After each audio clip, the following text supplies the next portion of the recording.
وی M خلیل الرحمن channel میں آپ کا خیر مقدم ہے۔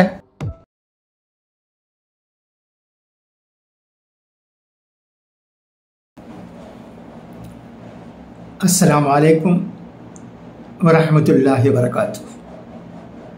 بسم اللہ الرحمن الرحیم۔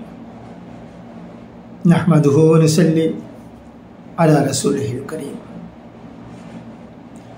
رب اشرح لی صدری ویسر لی امری واحلل عقدۃ من لسانی یفقہوا قولی۔ شجر سایہ دار ادارہ تحقیقات اسلامی جامعہ دارالسلام عمر آباد کی طرف سے شائع کیا گیا ہے۔ اس کے مرتب حضرت مولانا رفیع کلوری عمری صاحب دامت برکاتہم ہے۔ یہ کتاب 688 صفحات پر مشتمل ہے۔ اس میں بہت سے علماء کرام، بہت سے فرزندان جامعہ، بہت سے اہل خاندان و دیگر عمائدین و متعلقین کے مضامین دیے گئے ہیں۔ اتنا ہی نہیں، اس میں شعراء کرام کے کلام بھی ہیں، بہت سے تعزیتی خطوط بھی ہیں۔ یہ کتاب ضخیم ہے، مگر شروع کرتے ہیں تو پڑھتے جانے کا خیال آتا ہے۔ بہت ہی محنت سے یہ کتاب محسن قوم مولانا کاکا سید احمد صاحب عمری رحمۃ اللہ علیہ کی یاد میں، جن کی وفات 11 مئی 2024 میں ہوئی، مرتب کی گئی ہے۔ مرتب کردہ مولانا محمد رفیع کلوری عمری صاحب دامت برکاتہم کا بہت بہت شکریہ، جنہوں نے اتنی ضخیم کتاب اتنے قلیل مدت میں اتنے اچھے انداز میں ہمارے سامنے پیش کیا ہے۔ وہ لکھتے ہیں، مرحوم مولانا سید صاحب رحمۃ اللہ علیہ کے جانشین مولانا کاکا انیس احمد صاحب دامت برکاتہم نے بصارت کی روشنی بخشی اور زرین مشوروں سے نوازا ہے۔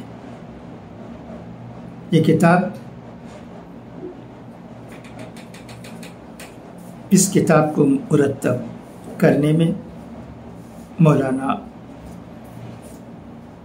محمد ابراہیم صاحب عمری دامت برکاتہم کا مخلصانہ تعاون بھی رہا ہے۔ یہ کتاب ہر ایک کے پاس ہونی چاہیے، اور ہر ایک سے جو اسلام سے اور اسلام کے داعیوں سے محبت رکھتا ہے، پڑھی جانی چاہیے۔ ایک بار نہیں، کئی بار۔ شجر سایہ دار ملا ہے، ادارہ تحقیقات اسلامی جامعہ دارالسلام عمر آباد کا بہت بہت شکریہ۔ محترم مولانا کاکا انیس احمد صاحب عمری دامت برکاتہم کا بھی بہت بہت شکریہ۔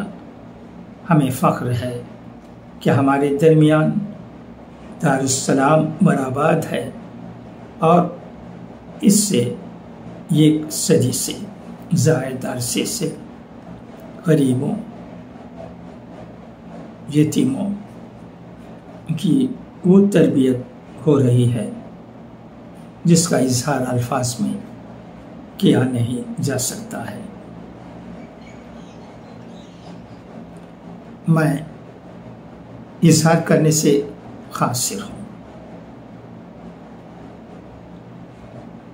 یہاں صرف دینی تعلیم ہی نہیں دی جاتی ہے بلکہ ایسی اچھی تربیت دی جاتی ہے جس سے غریبوں کی، یتیموں کی تکلیف دور ہوتی ہے، مجبوری دور ہوتی ہے اور لوگوں کے درمیان ان کی قدر و قیمت ہوتی ہے۔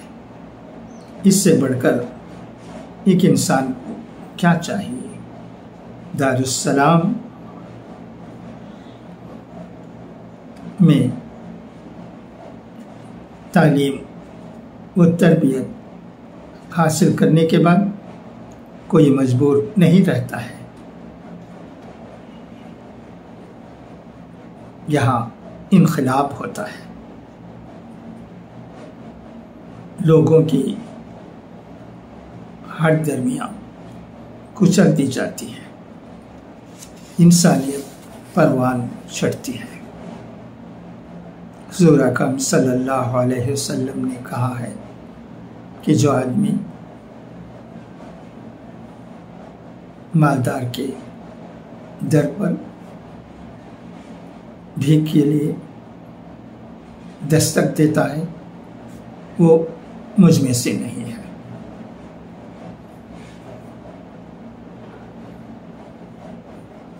یہاں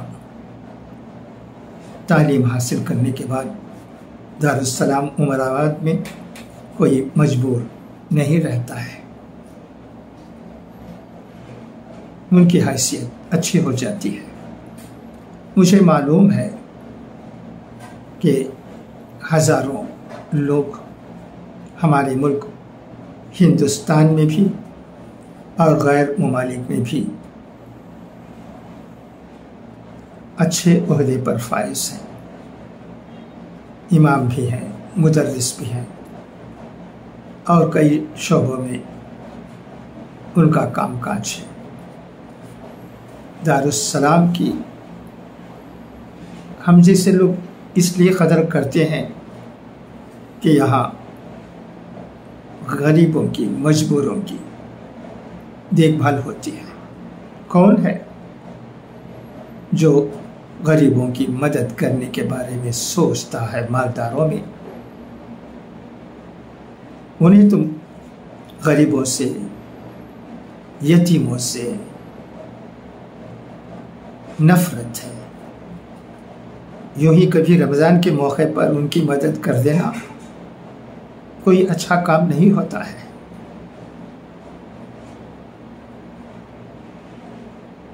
کون ہے تونگروں میں مجھے بتائیے جو یتیموں کی قدر کرتا ہے، یتیموں کی تکلیف کو، غریبوں کی تکلیف کو جانتے ہوئے ان کے در پر مدد کرنے کے لیے پہنچتا ہے؟ نہیں، مجھے تو کوئی نظر نہیں آتا ہے۔ میری عمر 75 سے زیادہ سال کی ہو گئی ہے، مگر جب میں دیکھتا ہوں کہ دارالسلام عمر آباد میں مجبوری غریب بچوں کی، یتیم بچوں کی دور ہوتی ہے اور وہ اعلیٰ مقام پر پہنچ جاتے ہیں تو ہم جیسے لوگوں کو بڑی خوشی ہوتی ہے۔ ہم دیکھتے ہیں کہ اسلام زندہ ہے، ہم دیکھتے ہیں انسانیت زندہ ہے، ہم دیکھتے ہیں کہ حضور اکرم صلی اللہ علیہ وسلم کی باتوں پر یہاں عمل کی جاتی ہے۔ ایک خوشی ہم جیسے لوگوں کو ان مدرسوں سے ملتی ہے، اور مدرسوں میں بھی ایسا ہوتا ہوگا، مجھے اس کا علم نہیں ہے، میں تو آمبور کا ہوں، بچپن سے دیکھتا ہوں کہ عمر آباد میں کیا ہو رہا ہے۔ خدا حافظ، فی امان اللہ۔